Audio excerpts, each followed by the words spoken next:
Саламатсыздар ма, Серке сайтының көрермендері? Бүгін біз студиямызға журналистер одағының төрағасы Сейітқазы Матаев мырзаны шақырып отырмыз. Біз ол кісімен журналистиканың даму деңгейі және журналистер одағының төңірегінде болып жатқан кейбір даулы мәселелер жөнінде әңгімелеспекшіміз. Сейітқазы мырза, саламатсыз ба? Сәлеметсіздер ме? Сейітқазы мырза, жалпы қазіргі Қазақстандағы журналистиканың даму деңгейі қандай деп ойлайсыз? Мысалға, осы өткен 90 жылдардың басымен салыстырғанда қандай да бір жаңағы жаңғыру Енді бұлай үлкен өзгерістер жоқ, бірақ мына біз заң жанында қарасақ, мына кейінгі 10 жылда бастап енді қысылым бар деп айтуға болады. Ол бір жағынан билік жағынан бізде мына көп мына өзгерістер болды. Өзгерістер болғанда енді сіздер білесіздер ғой, қазір 75% жекеменшік болса да бәрі биліктің қарамағында деп айтуға болады. Кейінгі кезде мына интернет деген пайда болды. Ол енді дүние жүзінде сондай даму болып жатыр, бізге де келді. Мына кейінгі кезде сол өзгерту мен түзетулер сол интернетке қарап нетіп жатыр. Біз бірнеше рет өзіміз де депутаттармен кездесіп бұны айтқанбыз, бірақ олар енді билікте де былай түсінетін адамдар бар, интернетті білетін адамдар бар. Мен білем, кейбір үлкен компанияларда жастарды жинап, мына комментарий беруге, мына билікке жақын сондай бар. Оны енді ашық айтуға болады. Бірақ мен бір кезінде айттым, интернетті былай бақылауға болмайды. Бір ғана мәселемен бақылауға болады. Электр энергияны өшіріп, Қазақстан бойынша сонда ғана бұл. Бірақ онда істеуге қазір болмайды. Ол қазір мына ұялы телефондар бар қазір. Қазір жастарды қарасан, олар телевизор қарамайды, газет оқымайды, журнал көрмейді. Бәрі интернетте болып отыр. Соған қарағанда қазір қысым болса, бұл интернетте болады деп мен өзім ойлаймын. Мынандай кейбір пікірлер бар, мысалы 90 жылдың соңына қарай жаңағы олигархтардың жаңағы баспасөз құралдарына жаңағы қаржы салуы, соған байланысты баспасөз құралдарының арасындағы жаңағы бәсекелестіктің дамуы жалпы журналистиканың дамуына алып келді деген пікір бар. Кейін олигархтарды біраз қысқаны белгілі, осыдан кейін жаңағы жалпы журналистиканың даму деңгейі төмен қарай кетті деген пікірмен келісесіз бе? Мен келісемін, мен өзім 91 жылы мына елбасы бір жиналыста айтты, біз газет, журнал, телевидение жекеменшікке берейік дегенде мен өзім қарсы болғанмын. Мен өзім совет кезінде жұмыс істегенмін, партия газетінде жұмыс істегенмін, ойлағам, қалай бұлай идеологияның нәрсесін қалай жекеменшікке беру керек. Бірақ кейін ол бұлай шынын айту керек, дұрыс болды. Содан кейін 90 жылдарда мына енді конкуренция деп айтамыз ғой, өте жақсы болды. Жақсы газеттер шықты. Кейін билікте бұны түсініп, бұл газет, журнал, содан кейін телеарналарды өздеріне жақын олигархқа сатып алып, қазір солай болды. Соған қарағанда 90 жылдар ең бұлай дамитын жылдар біздің баспасөздің. Сондай болды. Бәрі ашық. Өздеріңіз білесіз ғой, Караван деген газет, Аруана деген қазақ тілінде соның жанында газеттер шықты. Көп сондай жағдайлар болды. Кейін кезде қарасақ, қазір бәрі бір жерден сөйлейтін нәрсе.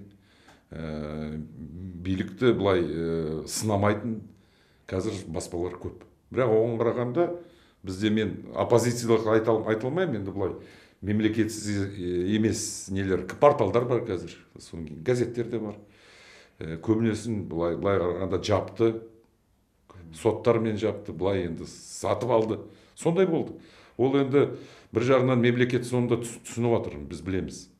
Екінші жағынан мына кейін кезде интернет туралы де қазір мына заңға мүмкін болашақта осындай түзетулер бола ма деп өзім ойлаймын.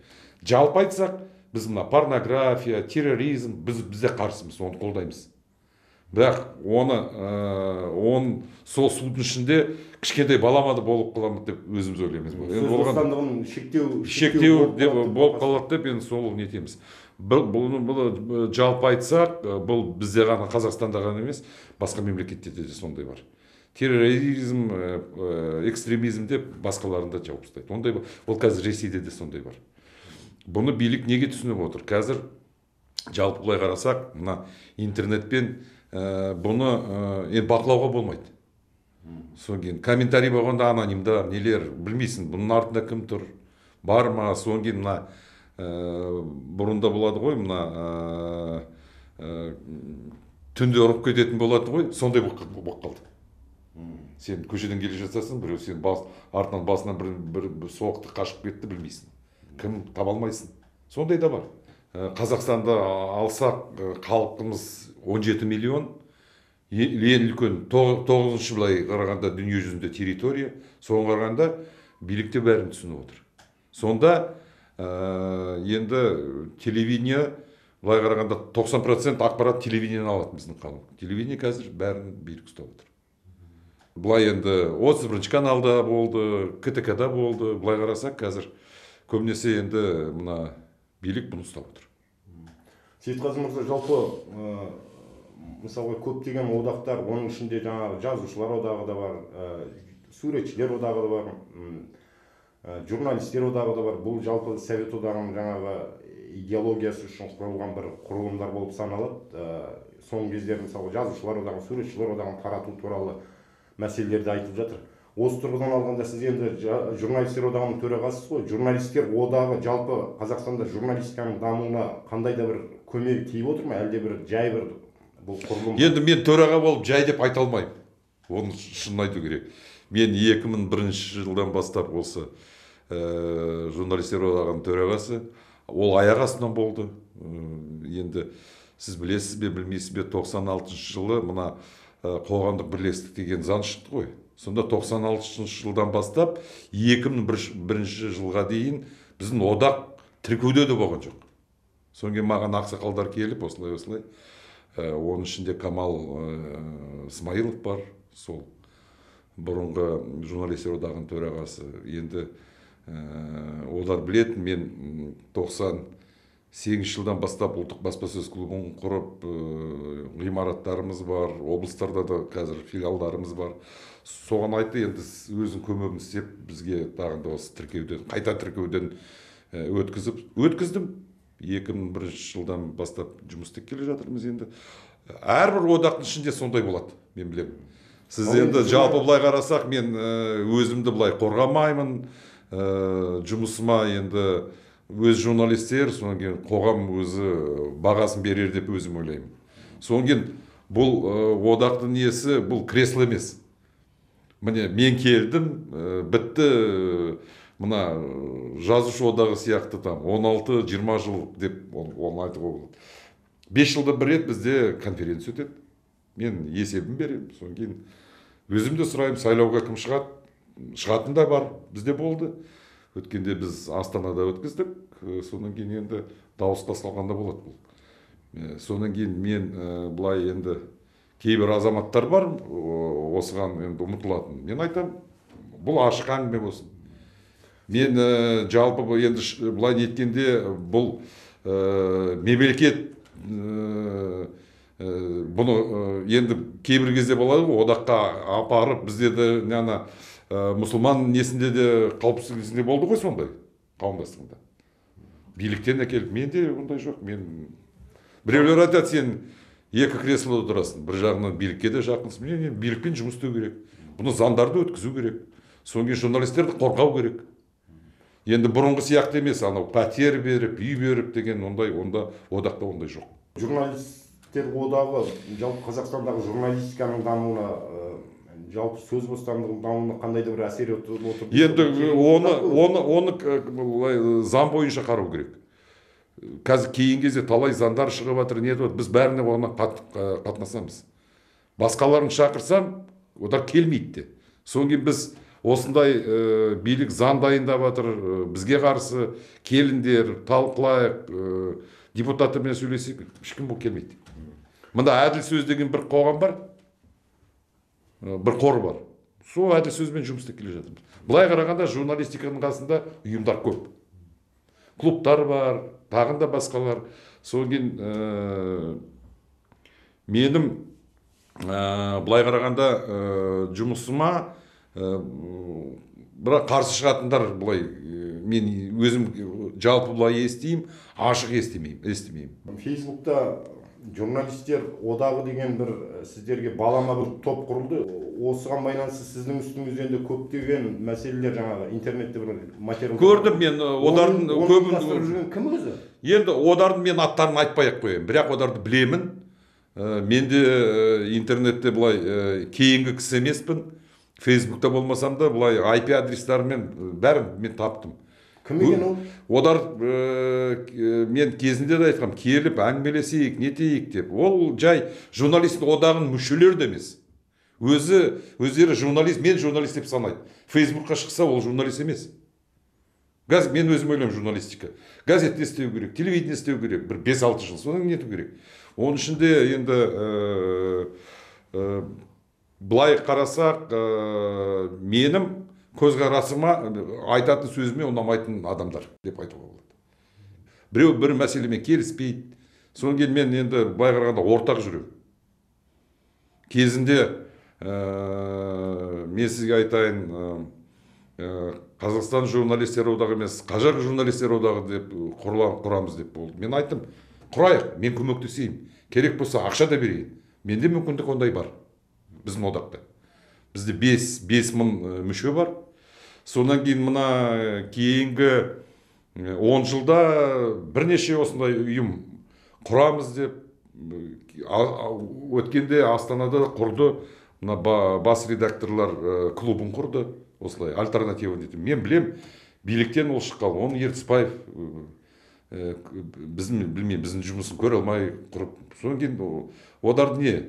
Варшаваға апарып биліктің сөзін сөйлетіп алып келді. Ертісбаев па? Сіздің аяғыңызды шалып жүрген? Ол кезінде сондай да болған.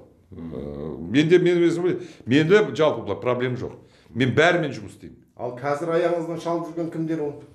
Ол былай қарағанда журналистер одағының мүшелері емес. Бірақ мен одарға сендер қарсы маған сөйлемен деп айта алмаймын. Қазір біз ашық қоғам айтсын. Бізде қазір солай.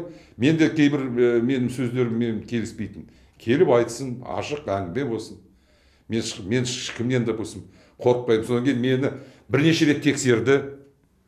Енді бұлай одақтың жұмысы ұнамайтын билікте де адамдар бар. Менің мүлігімді тексеріп. Содан кейін маған енді менің де билікте жолдастарым бар. Одар келіп айтты, біз білеміз, енді 3 бөлмелі үйім бар Фурманов көшесінде. Содан кейін 6 сотка жерім бар екен, үйім жоқ. Тексерсін. Содан кейін мынау ғимараттар бар ғой менде, ол қоғамдық бірлестік несі. Жеке меншік менікі емес. Жеке меншік менікі болса, билік мені алып қояды. Мен білемін. Бізде ұлттық баспасөз клубының журналистер одағының ішінде мүшелер Рейтерде бар, Азаттық радиосында журналистер мүшелері бар. Тісі баталмайды оған. Кезінде баспасөз маслихатын өткізгенде біреуге ұнамайтын, бізде кезінде электроэнергияны өшіріп тастайтын, су бермейтін. Бізде де сондай болды. Бірақ мен одарға айттым, биліктегі азаматтарға. Біз осындай баспасөз маслихат өткізбесек, осындай тақырыптармен әрбір кісі баспасөз маслихатын өткізем десе, одар барып қазір бізде жақсы гостиницалар бар, басқа да нелер бар, площадкалар бар. Мен өткізем десем, бәр жерде өткізем. Қазақстанда өткізбесем, Москваға барып өткізем. Сол кейін одар түсінді. Сейітқазы мырза, жалпы журналистер одағының Шымкенттегі бөлімшесінде соңғы кезде айқай шығып жатыр. Жарты жылдан бері жаңағы аймақтық журналистер одағының төрағасын сайлай алмай келе жатыр. Осы төрағаның орнына таласу Шымкент журналистерінің арасындағы өте бір кикілжіңді, өте бір ұят жағдайға жеткізіп отыр. Осы мәселе туралы сіз бұған араластыңыз ба? Мен бұған араласқым жоқпын. Мен білем, кезінде біз мына Қазақстан журналистер одағының филиалын құрғанда сондай болды. Келіспей, сонда енді жалпы былай қарасақ сондай бар. Бірақ мен одарға барып, сендерді қолдаймын, мыналарды сендерді қолдамаймын деп мен айтқам жоқ. Мен бармаймын Шымкентке. Өздерің шешіңдер. Кезінде бірінші сайлау болғанда осындай болған. Ол 2002 жыл сондай болған. Содан кейін біз айттық, келіспесеңдер, мына Алексей Гончаров деген бар азамат, соны сайландар. Сайлады, солай болды. Қазір де солай болып жатыр. Одар өткенде жиналыс өткіземіз деп, кворум жинай алмай, бір жағы келіп, бір жағы келмей. Білемін мен ондай жағды. Мен айттым, сендер қазір мына жаз ойланыңдар, қазір бәрі отпускада, сентябрьда өткізіңдер деп осындай бір ұсыныс бар. Бірақ айттым, мен бармаймын. Барып, біреуді қолдамаймын. Өздерін шешіңдер, дауысқа салыңдар. Солай болу керек. Шымкенттегі журналистердің арасындағы осы одаққа қатысты кикілжің неден туындап жатыр? Мұның бір түпкі бір қандай себебі бар? Түпкі білмеймін. Енді Шымкентті оңтүстікті былай ұрысуға да болмайды, бірақ ондай сондай менталитет бар. Ол кезінде елбасы да айтып кетті ғой, сендерге барып қонып шай ішуге болмайды, сен барып артынан арыз жазасыңдар. Сондай да бар. Бірақ енді солай болғаннан кейін енді мен не істеймін? Барып ұрыс төбелес нетуге мен оған барғым келмейді. Өткенде маған азаматтар звондады, мен айттым, өздерің шешіңдер. Содан кейін айтады, қай кісіні қалайсыңдар? Мен айттым, ешкімді қаламаймын. Дауысқа шығарып, өздерін шешіңдер бұл мәселе. Кімді сайлайсыңдар, сонымен жұмыс істеймін деді.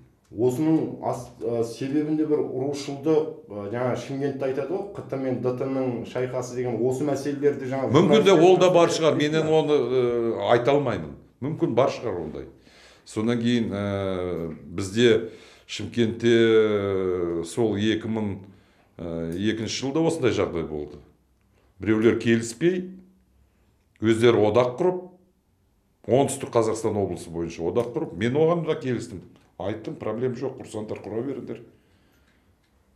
Содан кейін бір жылдан кейін тағында одар сол одақты тастап бізге кірді. Бар ондай. Мен енді бұл Шымкентте ғана емес, мына солтүстік Қазақстанда сондай болды. Маған әкімдер звондап, аттарын айтпай ақ қояйын.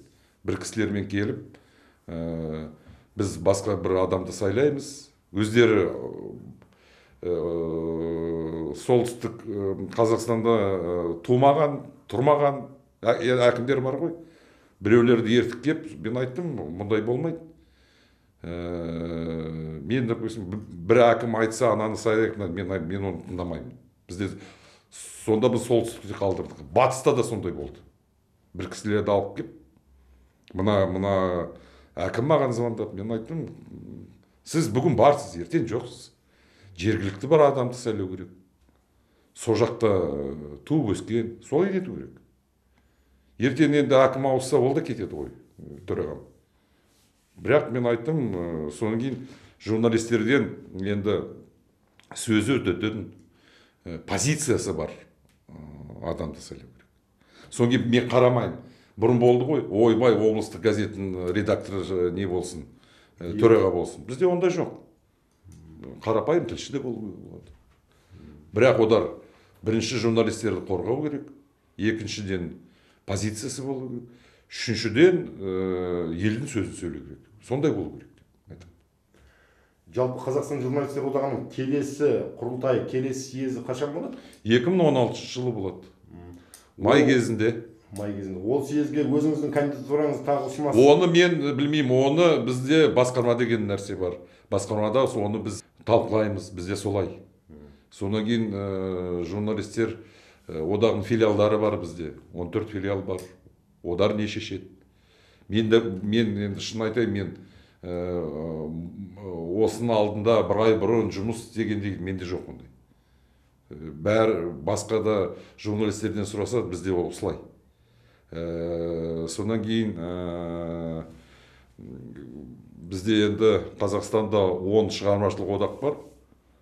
Құдайға шүкір, журналистер одағын бұлай көзқарасы да позициясы бар. Біз бұлай анау айтты, мынаны сөзін сөйлеп біз жүрмейміз. Демократиялық одақ. Демократиялық мені кезінде маған айтады, біз сені жұмыстан алып тастаймыз. Ешкім ала алмайды жұмыстан. Біреу мені назначить еткен жоқ. Сайланған неткеннен кейін солай болады. Солай болады. Бірақ мен айтайын ғой, бұл кресло емес. Содан кейін екінші жағынан мен басқа да жұмысым бар. Талай жұмысым бар. Бұл қоғамдық жұмыс болғаннан кейін мен білем, бұны нету керек. Содан кейін былтыр біз осы шығармашылық одақтар құрып бір конфедерацияны құрдық қазір. Оны қазір алдымызда күзде тағында бір үлкен бір жиналысымыз болады. Біз қазір бірігіп, қазір жұмыс істеп келе жатырмыз. Талай заңдар бар ғой, соған қатысып, бір одақтар үлкен біздікі сияқты. 5000 кісі. Кейбір одақтар мына композиторлар одағы бар, онда былай қарағанда 200 кісіге жетпейді. Хореографтар бар, бір 60 кісідей. Бар. Бірақ біз ешкім, мен үлкен, сен кішкентай деп нетпейміз. Бәрі енді мен сізге айтып кетейін, мына белгілі азаматтар қазір басқа одақтарды басқарып отыр. Нұрлан Оразалинді білесіздер, жазушы одағының несі, төрағасы. Содан кейін мына кинематографистер де қазір қиын жағдайда. Қазір бірақ Вавненко басқарып келе жатыр. Сол. Енді шығармашылық одақ болғаннан кейін сонда әрбір пікір болу керек. Келіспейтін де сөздер болу керек. Келісетін де біреу билікке жақын адамдар да болады. Бірақ бәрі ашық әңгіме мен пікірталас болып солай болу керек деп мен өзім ойлаймын. Рахмет, Сейітқазы мырза. Рахмет.